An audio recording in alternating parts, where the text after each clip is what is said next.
Hello, and welcome to Living Outside the Box, a podcast that is part of Outside the Box Consulting. I'm Benjamin Bowman, your host, and I'm so glad to be with you again today. We've been journeying along through different aspects of outside the box leading. Today, I want to talk to you about the idea of the legacy of a leader. We think of legacy and we think of the things that are left behind for those to carry on.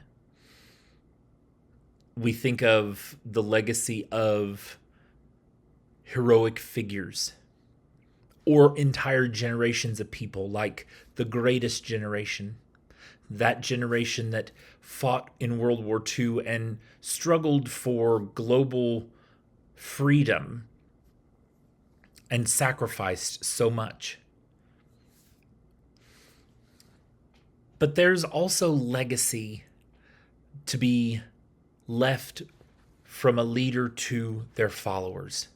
Legacy is not always something that is left behind when someone passes away or when, as we said earlier, an entire generation is gone. A legacy is something that is passed on from generation to generation, or in this case, from leader to follower. But the leader does not have to be deceased. There's also one other aspect of legacy that is applicable to leaders as well, and that is a living legacy. A living legacy is a legacy that not only is passed on from the leader to the follower, but it's a legacy that is defining the organization, the school, the home, the church, whatever it might be. It is a legacy that is larger than life, larger than one person. It's a legacy that defines at the very core, the very essence of the organization, what they are about, what their mission and vision is, and how they're moving forward. Leaders impact the legacy of their followers and the organizations in which they serve. Each one of us has a legacy to leave, a legacy that is building upon all the people that have gone before us and adding to that living legacy of the organization where we serve. Recently, my grandmother and I were talking about her life as she is 96 years old and may not be with us much longer. And it made me think about her legacy to her family and my grandfather's legacy to our family. The first thing that I thought about was that my grandmother never sat down with my grandpa when they got married and said, you know what? We're going to live this way so that we leave this kind of legacy for our kids and our grandkids and our community. They didn't sit down and write out a plan of, in this year, we're going to accomplish this. We're going to do this. We're going to go here. We're going to influence these people. We're going to save this many lives because my grandfather was a doctor. They didn't have a roadmap, a 5-year plan, or a vision board. Vision boards and goals are fine, but they do not help build a legacy. You can't map out what you're going to leave behind, because oftentimes what we leave behind is not necessarily what we intended to leave.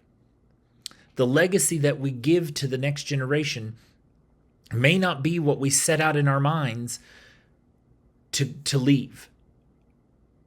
The greatest generation, I'm sure, did not sit down as a collective group and say, you know what, we're going to go through hardship and a financial depression, and we're going to have to live on meager incomes, and some people had to live on eating, roots and leaves and things like that, because we want to leave a legacy of being overcomers, and we want to leave a legacy that shows that you can face challenges with internal strength. I'm sure they never sat down with a piece of paper and wrote out this plan, because who would do that?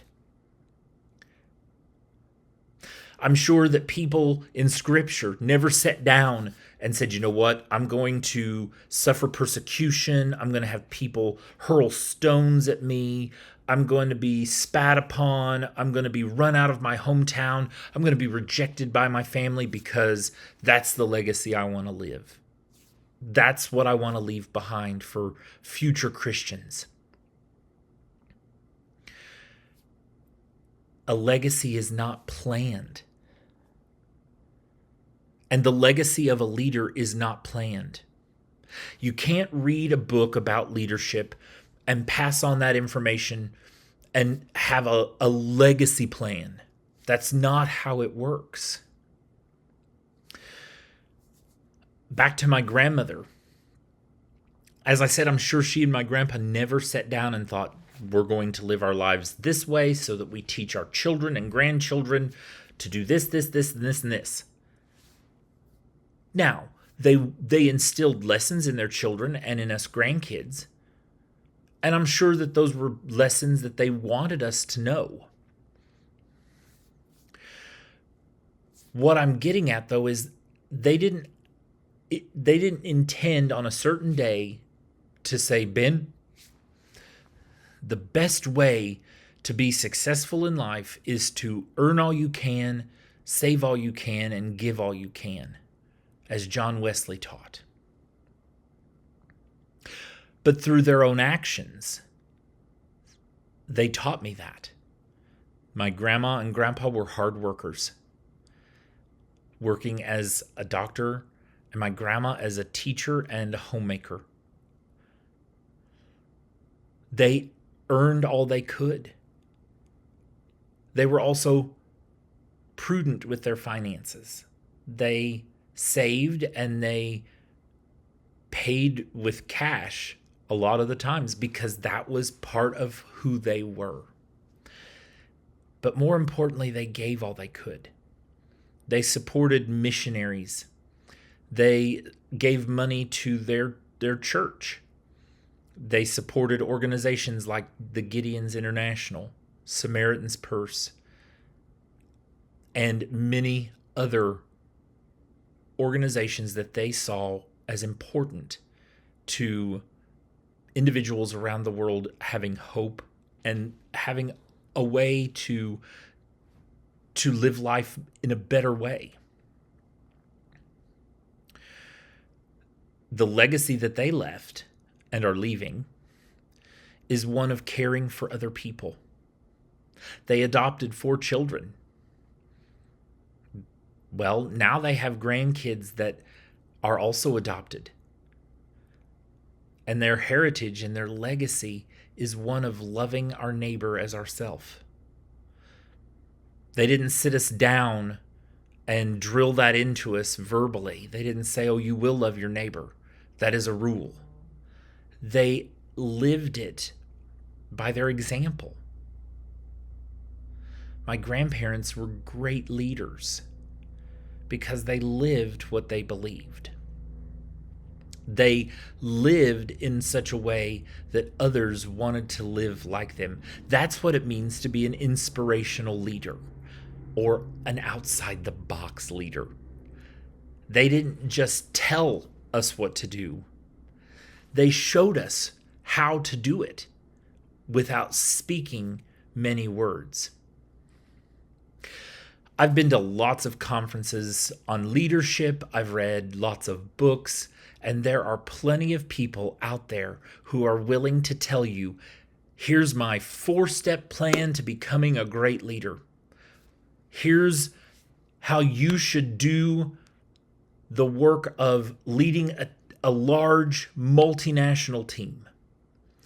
If you want to become a CEO of an organization, this is what you need to do, and give you the roadmap. And I'm sure if you follow those steps and do what they say, there will be success. But what will your legacy be? Will your legacy be a list of 4 things that people can do to get ahead in life? Or will your legacy be bigger than that? Will your legacy be something that inspires leaders to think differently, to think outside the box, to do differently, to do things outside the box?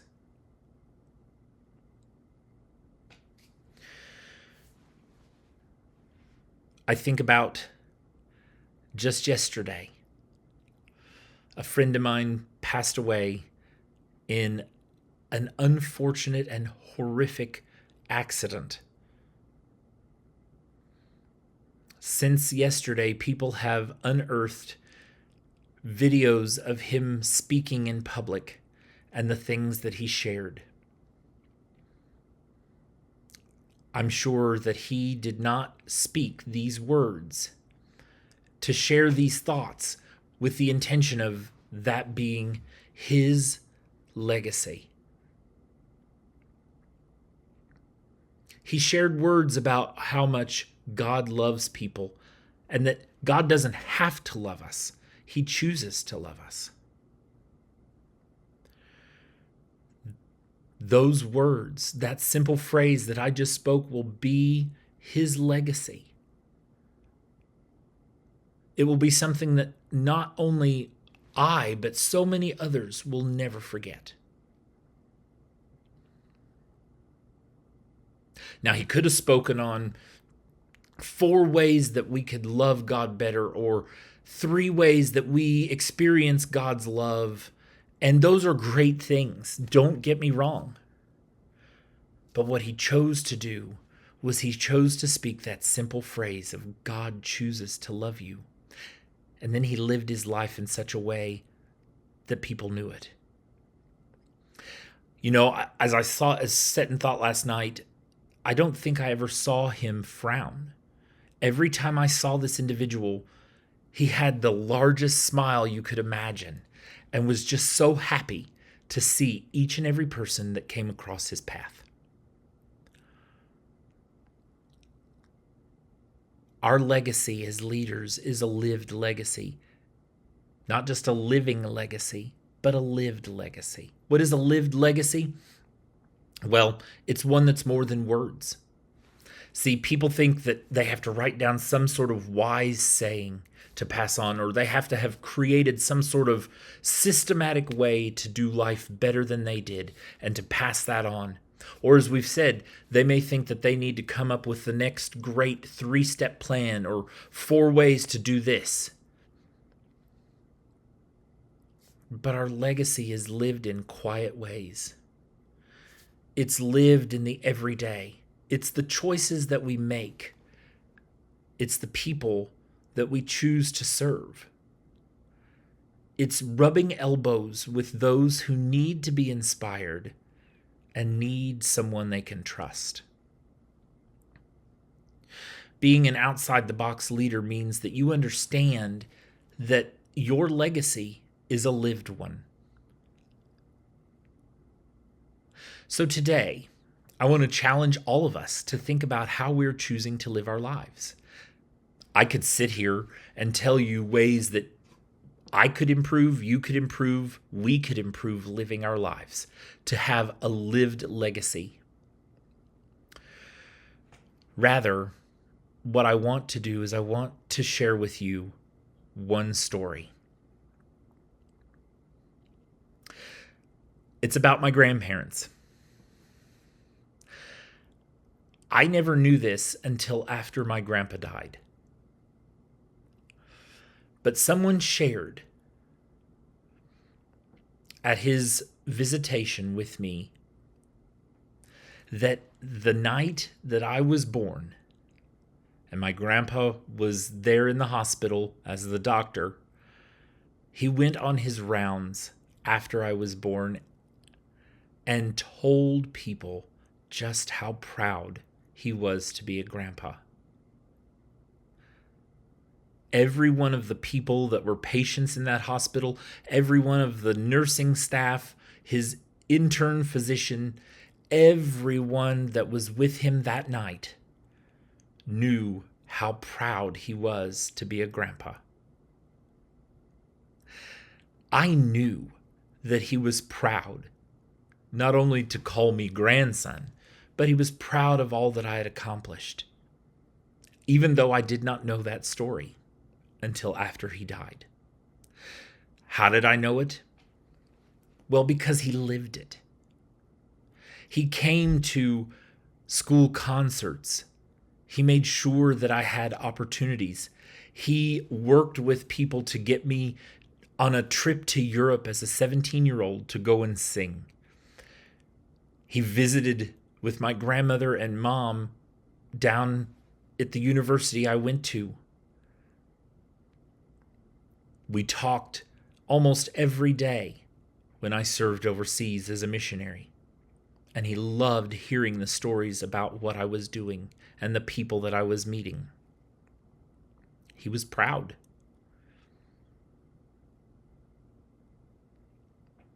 What will your lived legacy be? As leaders in churches, in offices, in large organizations and small, and even as leaders in our own homes, let us live our legacy as leaders, leading outside the box. Let us not just merely speak words, instructions, directions to those who are following us, to the next generation, but let us live those instructions so that they might be inspired to live and to lead outside the box. I look forward to sharing with you more as we continue this journey of understanding what it is to overcome limits and lead outside the box.